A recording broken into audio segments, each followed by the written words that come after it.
Hi, our group is presenting Justice and its Price. We've got Joel, Belinda, Kirsten, Stacey, myself, Natasha, and Danielle.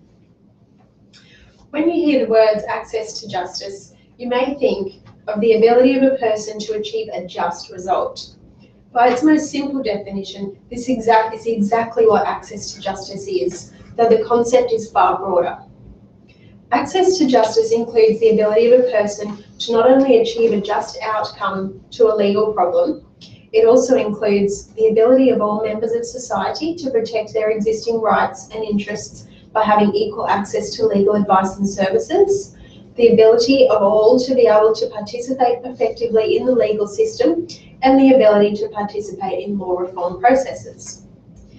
50% of all Australians experience a legal problem every year. Yet half of Australians with moderate to severe legal problems don't seek legal assistance. There are many reasons which may stop someone from accessing the legal assistance they need, but one of the most prevalent is the cost. In Australia, over 2 million people, or approximately 14% of the population, are living below the poverty line. Yet only an estimated 8% of the nation's most financially vulnerable people would be eligible for representation in court by services such as legal aid. This leaves a large proportion of extremely financially disadvantaged people to rely on community-funded legal services. When you also consider that the cost of privately obtained legal advice is out of the reach of not only these especially vulnerable members of society, but also for many middle-class Australians, is it any wonder that community services are at breaking point? There is no universal safety net for legal assistance in Australia, which means that many members of the community are on their own when it comes to accessing and navigating the legal system.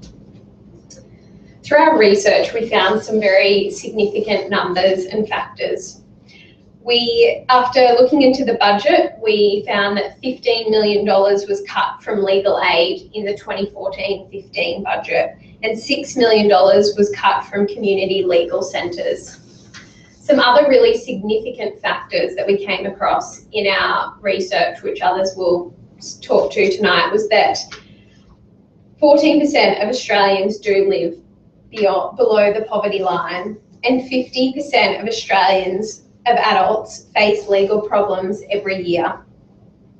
And of those, 50% with the problems do not seek any help. And ultimately, only 1% of the federal social security budget is dedicated to legal aid and providers. Legal Aid Queensland was established under the Legal Aid Queensland Act 1997. One of the main functions of Legal Aid Queensland is to ensure that assistance is given to persons in the most effective, economic, commercial and efficient way. Legal services include legal advice, free or on payment of a small fee, to financially disadvantaged persons in the most effective, efficient and economical way. Legal Aid Queensland provides free information about the law, community legal education and information sessions, legal advice, legal representation, specialist services for priority groups with specific legal problems. For example, violence prevention and women's advocacy, farm and rural legal service, consumer protection, to name a few. To be eligible to receive legal aid, an applicant must pass a means test and a merits test. A means test looks at an applicant's income and assets to determine whether an applicant is financially eligible for legal aid.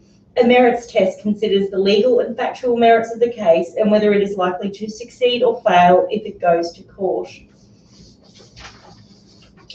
Community legal centres are independent, not-for-profit, community-based organisations that provide free legal services to the public. They focus on disadvantaged and special needs groups such as children, young people, refugees, prisoners and the homeless, to name a few. Quails is the Queensland body which represents CLCs operating throughout Queensland. There are 34 CLCs in Queensland, both in metropolitan and rural areas. The services provided by individual CLCs differ. They can provide an initial consultation on most matters of law free of charge. An initial consultation may result in a referral being made to legal aid, a private solicitor or another service. The National Pro Bono Resource Centre recommends for people who need legal assistance who cannot afford a private lawyer to first contact Legal Aid or a local community legal centre before seeking assistance from a pro bono legal referral scheme. In Queensland, the referral scheme is coordinated by Queensland Public Interest Law Clearinghouse. This organisation can assist with civil law matters but do not assist with family law, criminal law, traffic, domestic violence and native title matters, nor do they assist with complex commercial or building disputes. They do not assist for those who can afford a private lawyer, for those who are eligible for legal aid and those who can obtain no-win, no-fee assistance. They only refer individuals if their matter has a reasonable chance of success, is in the public interest, and if the matter cannot be resolved through other alternative dispute resolution methods. The Federal Court Referral Scheme only applies to those who are already a party in current proceedings in the court. Only a judge of the court can decide whether the individual will be referred. The judge will consider whether referral is in the interests of justice, the financial position of the party, the complexity and nature of the matter, and whether the party has access to other sources of legal assistance. So, we have two recommendations that would improve the access to justice in the Australian society. The first one would be resources for government-funded legal assistant providers. There are 4 government-funded legal assistant providers and they are legal aid commissions, community legal centres, as we've spoken about, Aboriginal and Torres Strait Islander legal services, and family violence prevention legal services. The government allocated 35% of the federal budget in 2014-15 towards social security and welfare. However, only 1% or less than 1% was actually allocated to legal assistant providers. Therefore, it can be noted that these 4 providers are extremely underfunded and therefore do not receive the funding that they need and deserve. In particular, the Aboriginal and Torres Strait Islander legal services and the family violence prevention legal services do not even receive any state funding.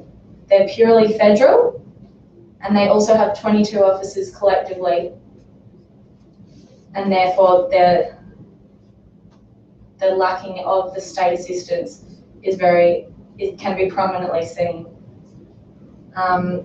Therefore, we were recommending that $200 million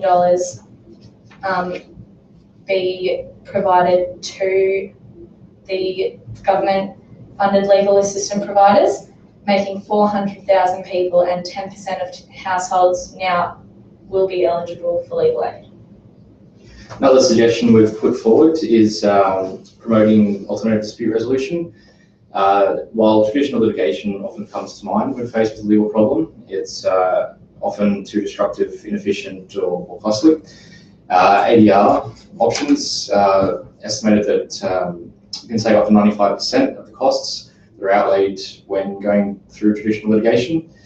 And it's actually estimated that only 5% of file proceedings actually go to court and go to trial.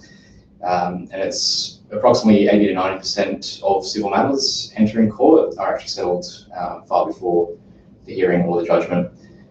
It's also an important part of the democratic political system, wanting to empower people to manage their own disputes away from the costs and limitations of the court system. In the eyes of the law, everyone should be equal. No one should be above or below it, no matter how rich or poor you may be. Thank you.